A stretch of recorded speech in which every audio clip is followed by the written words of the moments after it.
Pernahkah kamu merasa kalau dunia ini penuh dengan masalah yang kelihatannya mustahil untuk diselesaikan? Masalah kelaparan, kemiskinan, atau bahkan sekedar urusan bagaimana cara memenangkan tendangan penalti di final Piala Dunia? Stephen Levitt dan Stephen Dubner dalam buku Think Like a Freak mengajak kita untuk berhenti menggunakan pendekatan basi yang seringkali gagal memecahkan masalah. Mereka ingin kita mulai berpikir dengan otot yang berbeda, berpikir seperti orang aneh. Bayangkan kamu berdiri di titik penalti. Di depanmu ada gawang besar dan di baliknya ada harapan seluruh negara. Secara logika, kamu akan menendang ke sudut kiri atau kanan karena peluang golnya mencapai 90% jika penjaga gawang salah tebak. Tapi data menunjukkan hal yang mengejutkan. Penjaga gawang melompat ke kiri atau kanan sebanyak 98 kali dari 100 kesempatan. Jadi, apa langkah paling cerdas? Menendang tepat ke tengah gawang. Statistik membuktikan tendangan ke tengah 7% lebih mungkin berhasil daripada ke sudut. Tapi masalahnya, kenapa hanya 17% pemain yang berani melakukannya? Jawabannya bukan karena taktik, tapi karena takut malu. Kalau kamu menendang ke tengah dan penjaga gawang tetap diam sehingga bola tertangkap dengan mudah, kamu akan terlihat sangat menyedihkan di depan dunia. Inilah poin utama bab 1. Seringkali, kita lebih memilih melindungi reputasi pribadi daripada benar-benar menyelesaikan masalah demi kebaikan bersama. Menjadi orang aneh berarti berani mengambil langkah paling efisien meskipun itu terlihat tidak lazim atau bahkan konyol di mata orang lain. Nah, kalau di bab 1 kita belajar tentang keberanian melawan arus, di bab 2 kita akan membahas sesuatu yang terdengar simpel tapi ternyata jauh lebih sulit dilakukan. Apa 3 kata paling sulit diucapkan dalam bahasa manusia? Bukan, itu bukan aku sayang kamu. 3 kata paling sulit itu adalah saya tidak tahu. Ada sebuah eksperimen menarik tentang Maria yang pergi ke pantai dengan mobil merah. Peneliti memberikan kuis kepada anak-anak sekolah dan menyisipkan pertanyaan yang sebenarnya tidak ada jawabannya di dalam cerita. Hasilnya, 76% anak-anak itu tetap mencoba menjawab iya atau tidak daripada mengakui bahwa mereka tidak tahu. Sedihnya, sifat ini terbawa sampai kita dewasa, terutama di dunia bisnis dan politik. Kita dikelilingi oleh para pakar yang hobi membuat ramalan dogmatis tentang masa depan, padahal akurasi prediksi mereka seringkali tidak lebih baik dari monyet yang melempar anak panah ke papan dart. Kenapa ini berbahaya? Karena sampai kamu bisa mengakui apa yang belum kamu ketahui, hampir mustahil bagimu untuk mempelajari apa yang benar-benar kamu perlukan. Penulis menekankan bahwa kunci dari pembelajaran adalah umpan balik atau feedback. Bayangkan kamu mencoba membuat roti untuk pertama kali dalam sejarah, tapi kamu dilarang mencicipi hasilnya. Bagaimana kamu bisa tahu resep mana yang berhasil? Tanpa pengakuan saya tidak tahu dan eksperimen untuk mencari jawaban, kita akan terus mengulangi kesalahan yang sama selamanya. Dalam kehidupan kita sekarang, kita seringkali terlalu cepat menghakimi atau merasa sudah tahu segala solusi hanya karena dipandu oleh kompas moral kita. Padahal, untuk benar-benar memecahkan masalah kompleks seperti pendidikan atau kemiskinan, kita perlu menanggalkan prasangka itu sejenak, mengakui ketidaktahuan kita, dan mulai bereksperimen seperti anak kecil yang jujur. Jadi, sebelum kita melangkah lebih jauh ke bab berikutnya tentang bagaimana mendefinisikan masalah dengan benar, mari kita berjanji satu hal pada diri sendiri. Jangan malu untuk bilang saya tidak tahu, lalu lanjutkan dengan kalimat, tapi mungkin saya bisa mencari tahu. Karena dari sanalah sebuah solusi yang benar-benar luar biasa biasanya bermula. Pernahkah kamu merasa sudah bekerja sangat keras untuk menyelesaikan sebuah masalah, tapi hasilnya nol besar? Kamu sudah mengerahkan semua tenaga, uang, dan waktu, tapi masalah itu tetap ada di sana, seolah menertawakan usahamu. Di bab 3 buku Think Like a Freak, Stephen Levitt dan Stephen Dubner memberitahu kita rahasia pahitnya. Jika kamu mengajukan pertanyaan yang salah, kamu pasti akan mendapatkan jawaban yang salah pula. Kita seringkali terjebak menyerang bagian berisik dari sebuah masalah yang hanya memikat perhatian, padahal itu bukan inti masalahnya. Ambil contoh tentang reformasi sekolah di Amerika. Orang-orang sibuk bertanya, apa yang salah dengan guru-guru kita? Padahal sekolah hanya menyita sekitar 22% dari waktu bangun seorang anak. Jika kita mengubah pertanyaannya menjadi, mengapa anak-anak Amerika tahu lebih sedikit dibanding anak-anak Estonia, kita akan menemukan perspektif baru. Mungkin masalahnya bukan di sekolah, melainkan apa yang terjadi di rumah, di tangan orang tua. Tapi pahlawan sejati di bab ini adalah seorang pemuda Jepang bertubuh kurus bernama Takeru Kobayashi. Bayangkan dia masuk ke kompetisi makan hotdog legendaris di Coney Island. Rekor dunia saat itu adalah 25 hotdog dalam 12 menit. Pesaingnya bertanya, bagaimana cara saya makan lebih banyak hotdog? Tapi Kobayashi bertanya hal yang berbeda. Bagaimana cara saya membuat hotdog lebih mudah dimakan? Dia melakukan eksperimen gila. Dia membagi 2 hotdognya, mencelupkan rotinya ke air hangat agar lebih mudah ditelan, dan melakukan goyang Kobayashi untuk memberi ruang di perutnya. Hasilnya, dia makan 50 hotdog. Dia melipat gandakan rekor dunia karena dia berani mengabaikan hambatan buatan yang dianggap orang lain sebagai batas akhir. Nah, setelah kita belajar cara mengajukan pertanyaan yang benar di bab 3, kita sampai pada langkah berikutnya di bab 4, mencari kebenaran di dalam akar. Kita manusia cenderung menyukai penyebab yang paling dekat dan jelas. Jika seorang anak menangis karena kakaknya memegang palu plastik, kita langsung menyalahkan palu itu. Tapi dalam masalah sosial yang kompleks seperti kemiskinan atau kriminalitas, akar masalahnya seringkali tersembunyi jauh di bawah permukaan. Penulis memberikan contoh yang sangat provokatif tentang turunnya angka kriminalitas di Amerika pada tahun 90-an. Semua orang memuji polisi yang lebih banyak atau ekonomi yang membaik. Tapi data menunjukkan hal lain. Akar penyebabnya ternyata berasal dari sebuah kejadian 20 tahun sebelumnya, legalisasi aborsi. Lebih sedikit anak yang lahir di lingkungan yang tidak diinginkan, berarti lebih sedikit calon pelaku kriminal 2 dekade kemudian. Dan kalau kamu butuh bukti tentang betapa sulitnya meyakinkan orang tentang akar masalah, ingatlah kisah Barry Marshall. Dulu dunia medis yakin bahwa sakit mah atau tukak lambung disebabkan oleh stres dan makanan pedas. Miliaran dolar dihabiskan untuk obat penenang asam lambung yang hanya mengobati gejala, bukan menyembuhkan. Barry Marshall melihat akar yang berbeda, bakteri bernama H. pylori. Dia ditertawakan dan diabaikan karena idenya dianggap konyol. Kamu tahu apa yang dia lakukan untuk membuktikannya? Dia meminum sendiri cairan berisi bakteri berbahaya itu sampai dia jatuh sakit. Marshall mempertaruhkan nyawanya untuk menunjukkan bahwa jika kita tidak menyerang akarnya, kita hanya akan terus mengulang kesalahan yang sama selamanya. Dalam kehidupan kita sekarang, kita seringkali terlalu sibuk mengobati gejala. Kita memberi bantuan makanan untuk mengatasi kelaparan, padahal akarnya adalah korupsi politik yang menahan distribusi makanan itu. Kita menghina orang yang berbeda pendapat, tanpa mau mencari tahu akar ideologi apa yang membuat mereka berpikir demikian. Jadi, sebelum kamu melompat untuk menyelesaikan masalahmu besok pagi, berhentilah sejenak. Tanyakan pada dirimu, apakah saya sedang menyelesaikan masalah yang benar, dan apakah saya sudah menggali cukup dalam sampai ke akarnya? Karena seperti kata penulis, memecahkan masalah itu memang sulit, tapi akan jauh lebih sulit jika kamu sudah memutuskan dari awal bahwa hal itu tidak bisa dilakukan karena kamu terjebak di permukaan. Setelah kita belajar untuk menggali akar masalah sedalam mungkin kamu bertanya-tanya, lalu bagaimana cara menemukan solusi yang benar-benar segar? Apakah kita harus menjadi pakar yang sangat serius dengan gelar profesor? Di bab 5, Stephen Levitt dan Stephen Dubner justru mengajak kita melakukan hal yang sebaliknya. Mereka meminta kita untuk berpikir seperti anak-anak. Mengapa? Karena anak-anak tidak membawa beban prasangka atau ego yang seringkali membuat orang dewasa buta terhadap hal-hal yang sudah jelas. Anak-anak punya satu kekuatan super. Mereka berani berpikir kecil. Kita orang dewasa sering terobsesi dengan berpikir besar. Tapi masalah besar biasanya adalah tumpukan dari masalah-masalah kecil yang rumit. Jika kamu mencoba menyelesaikan segalanya sekaligus, kamu hanya akan berakhir dalam spekulasi. Ingat kisah tentang kacamata di pedesaan Cina?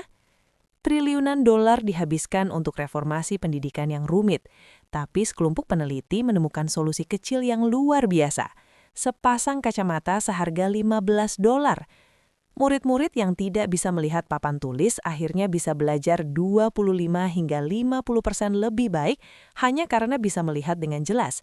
Itulah kekuatan berpikir kecil, mencari solusi sederhana yang sering kali terabaikan oleh para pemikir besar. Penulis juga mengingatkan bahwa anak-anak sulit dikelabui oleh pesulap karena mereka memperhatikan hal-hal literal yang diabaikan orang dewasa. Mereka tidak punya ekspektasi tentang bagaimana dunia seharusnya bekerja, sehingga mereka melihat apa yang sebenarnya terjadi. Menjadi orang aneh berarti berani mengakui hal-hal yang sudah jelas, sesederhana anak kecil yang menunjuk bahwa sang kaisar sebenarnya tidak memakai baju apapun. Nah, selain kejujuran anak-anak, ada satu hal lagi yang identik dengan mereka, yaitu reaksi mereka terhadap permen. Ini membawa kita ke bab 6 tentang fondasi paling mendasar dari perilaku manusia, yaitu insentif. Penulis menekankan satu mantra utama. Orang-orang merespons insentif. Tapi memahami insentif itu tidak semudah menawarkan uang. Kita sering terjebak pada apa yang orang katakan, stated preferences, padahal yang penting adalah apa yang mereka lakukan, revealed preferences. Bayangkan eksperimen penghematan listrik di California. Peneliti mencoba membujuk warga dengan alasan moral, sosial, dan keuangan. Tapi tahu tidak, pesan apa yang paling berhasil membuat orang mematikan AC? Bukan pesan selamatkan lingkungan, melainkan pesan tetangga Anda sudah melakukannya. Mentalitas kelompok ternyata jauh lebih kuat daripada kompas moral kita sendiri. Namun, hati-hati, insentif bisa menjadi bumerang jika tidak dirancang dengan cerdas. Ada yang disebut efek kobra. Ceritanya, pemerintah kolonial di Delhi ingin mengurangi populasi kobra dengan memberikan hadiah uang untuk setiap kulit ular. Apa yang terjadi? Orang-orang justru mulai beternak kobra demi uang. Saat hadiah dihentikan, para peternak melepaskan ular-ular itu ke jalanan dan populasi kobra justru meledak lebih banyak dari sebelumnya. Dalam hidup kita sekarang, kita sering mencoba memanipulasi orang lain dengan insentif yang salah sasaran. Kita berpikir uang adalah segalanya, padahal terkadang mengubah kerangka hubungan jauh lebih efektif. Lihatlah Zappos atau lembaga alias Smile Train. Mereka sukses bukan hanya karena menawarkan nilai ekonomi, tapi karena mereka memperlakukan pelanggan dan donatur sebagai partner kolaboratif, bukan sekedar dompet jalan. Jadi, pelajaran besar dari dua bab ini adalah, tetaplah penasaran seperti anak kecil dan jadilah master dalam memahami apa yang benar-benar menggerakkan orang lain. Jangan takut bertanya hal yang konyol, dan jangan pernah meremehkan kekuatan dari sebuah pengakuan jujur. Karena di bab selanjutnya, kita akan melihat bagaimana cara menggabungkan semua keanehan ini untuk menghadapi situasi yang lebih menantang, termasuk cara menyaring orang yang bersalah dari yang tidak bersalah dengan trik yang sangat cerdas. Setelah kita memahami bahwa semua orang merespons insentif, pertanyaannya adalah, bagaimana kita menghadapi orang-orang yang menyembunyikan kebenaran? Bagaimana cara kita memisahkan orang yang jujur dari para penipu tanpa harus menjadi detektif super? Di bab 7, Stephen Levitt dan Stephen Dubner memperkenalkan sebuah strategi cerdas yang mereka sebut membuat kebun Anda menyiangi sendiri. Intinya adalah menciptakan sebuah situasi di mana orang jahat atau orang yang tidak berkomitmen akan menampakkan diri mereka sendiri melalui perilaku mereka. Mari kita bicara tentang David Lee Roth, vokalis band rock Van Halen. Dia punya permintaan aneh dalam kontrak konsernya. Harus ada mangkuk coklat M&M's di belakang panggung, tapi tidak boleh ada satupun butir berwarna coklat. Orang-orang mengira dia hanya bintang rock yang rewel, tapi sebenarnya itu adalah alarm jenius. Jika Roth melihat ada M&M's coklat, dia tahu promotor konser tersebut tidak membaca kontrak teknis setebal 53 halaman dengan teliti. Itu adalah sinyal bahwa panggung atau kabel listrik mungkin tidak aman dan perlu diperiksa ulang sebelum ada yang celaka. Strategi ini mirip dengan kebijaksanaan Raja Sulaiman saat menghadapi dua wanita yang memperebutkan seorang bayi. Dengan mengancam akan membelah bayi itu menjadi dua, Sulaiman sebenarnya sedang memasang perangkap. Ibu yang asli lebih baik memberikan bayinya kepada orang lain daripada melihat anaknya mati, sementara si penipu tidak keberatan bayi itu dibelah. Keduanya menampakkan sifat asli mereka lewat respons terhadap insentif yang diberikan. Hal yang sama dilakukan oleh perusahaan Zappos. Mereka menawarkan uang $2.000 kepada setiap karyawan baru hanya untuk berhenti bekerja. Kedengarannya gila bukan? Tapi ini adalah cara mereka menyiangi rumput liar. Orang yang hanya mengejar uang mudah akan pergi, sementara mereka yang benar-benar berkomitmen pada budaya perusahaan akan bertahan. Bahkan para penipu dari Nigeria pun melakukan hal ini. Mereka sengaja mengirim email dengan tata bahasa yang buruk dan cerita yang konyol agar hanya orang yang paling mudah tertipu yang membalas, sehingga mereka tidak membuang waktu dengan orang-orang pintar yang mustahil diperas. Nah, tapi bagaimana jika masalahnya bukan tentang menyaring penipu, melainkan membujuk orang yang sangat keras kepala? Selamat datang di bab 8, cara membujuk orang yang tidak mau dibujuk. Kita sering berpikir bahwa dengan memberikan setumpuk fakta dan data, orang akan otomatis berubah pikiran. Sayangnya, data seringkali tidak berdaya melawan ideologi. Penulis menunjukkan bahwa orang-orang yang paling melek sains sekalipun seringkali menjadi yang paling ekstrim dalam pendapat mereka, karena mereka hanya mencari bukti yang mendukung keyakinan awal mereka. Jadi, bagaimana cara membujuk seperti seorang freak? Pertama, akuilah bahwa argumen Anda tidak punya kelemahan. Jika Anda berpura-pura solusi Anda tidak punya kelemahan, lawan bicara Anda justru akan semakin curiga. Misalnya, jika Anda mempromosikan mobil nirpengemudi, akuilah bahwa teknologi ini memang bisa diretas atau menyebabkan masalah bagi pekerja transportasi. Dengan mengakui kelemahan, Anda terlihat lebih jujur dan dapat dipercaya. Kedua, berhentilah menghina mereka. Menghina lawan bicara hanya akan membuat mereka menutup telinga rapat-rapat.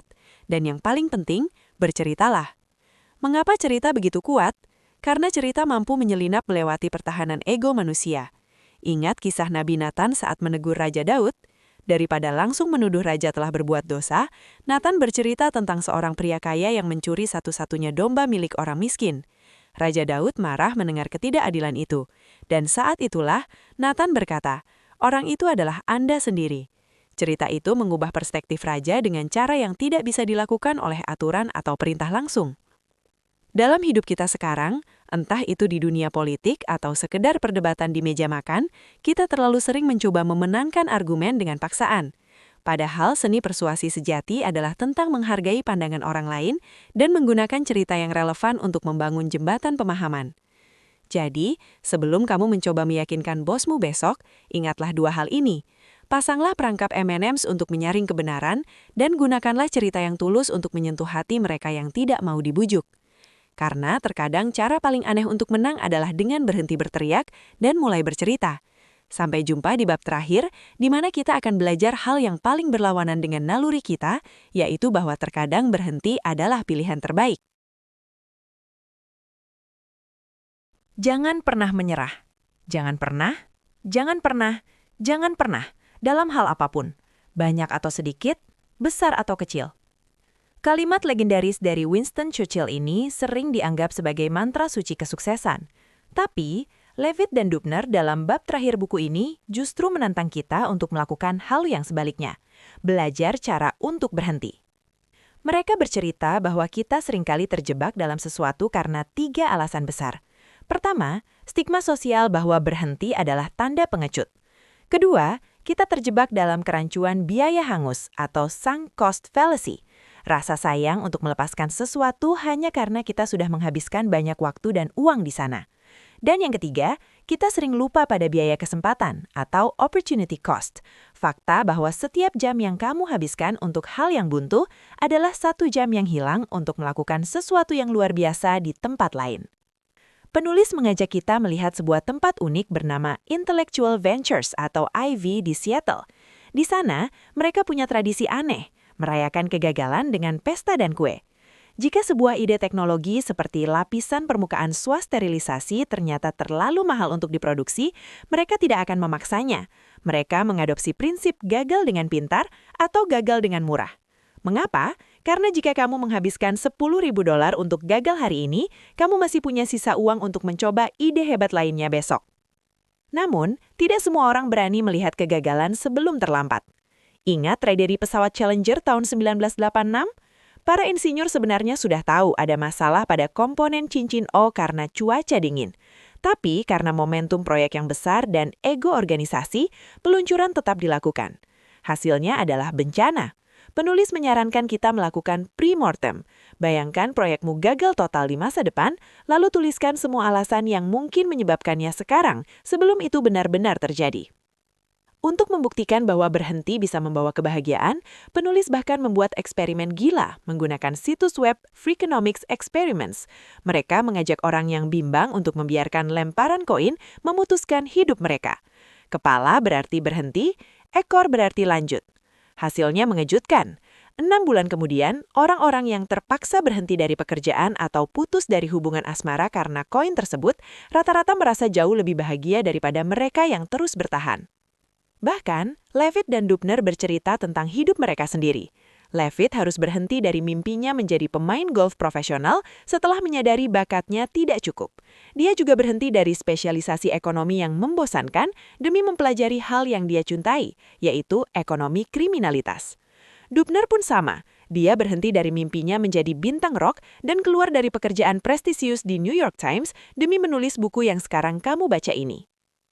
Jadi, sebagai penutup dari perjalanan kita membedah buku ini, mari kita ubah cara pandang kita. Berhenti bukanlah sekedar menyerah, berhenti adalah seni melepaskan. Melepaskan kearifan konvensional yang menyiksa, melepaskan batas buatan yang menahan kita, dan melepaskan rasa takut untuk mengakui ketidaktahuan kita. Ingatlah, kamu tidak bisa memecahkan masalah esok hari jika kamu tidak bersedia meninggalkan kegagalan hari ini. Sekarang, giliranmu untuk berpikir seperti orang aneh dan berani menentukan kapan harus terus berjuang dan kapan harus cukup bijaksana untuk berhenti.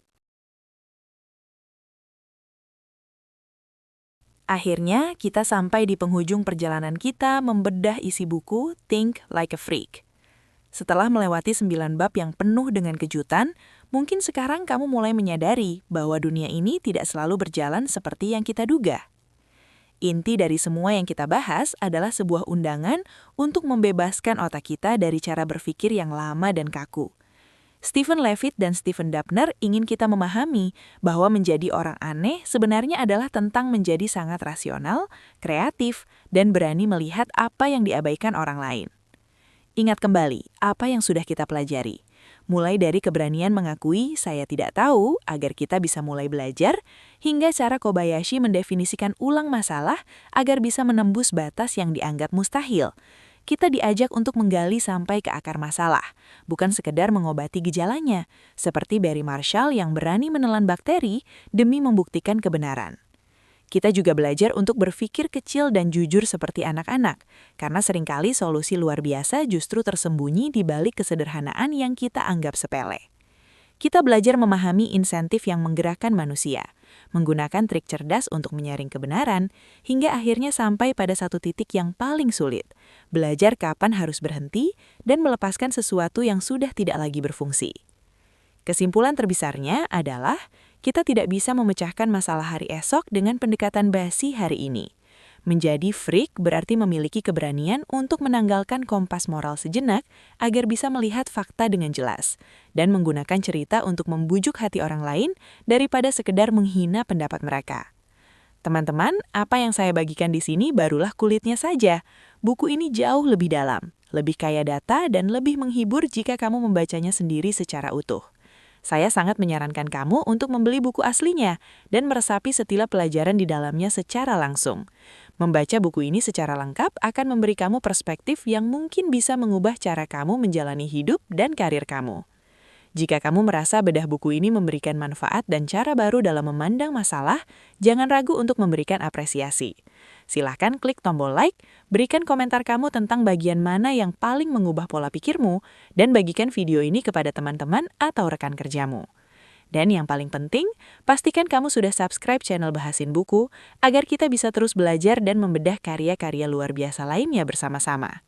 Dukungan kalian sangat berarti agar channel ini bisa terus tumbuh dan menyebarkan virus literasi yang positif. Mari kita mulai berani berpikir tidak biasa untuk mendapatkan hasil yang luar biasa. Saya Bahasin Buku, pamit dulu. Sampai jumpa di pembahasan buku hebat berikutnya.